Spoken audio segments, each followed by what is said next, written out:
La femme inséra son doigt dans la machine de test de mort.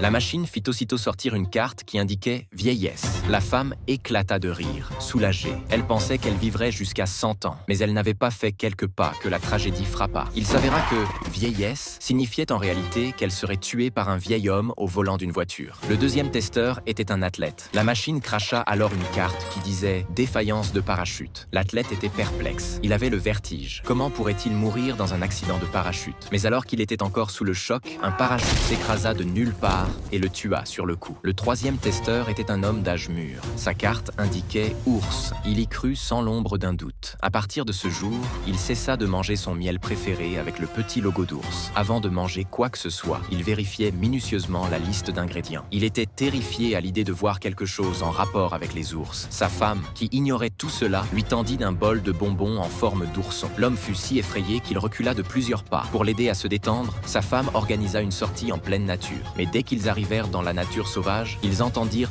le rugissement d'un ours. L'homme paniqua et s'empara d'une arme pour se protéger. Même la nuit, il refusait de la lâcher. Le lendemain matin, l'homme se réveilla sain et sauf. Il pensa que la machine l'avait trompé. Alors il rentra chez lui en courant et sortit son miel préféré avec le logo d'ours. Il était prêt à le savourer à cœur joie. Mais la seconde d'après son destin le rattrapa, finalement.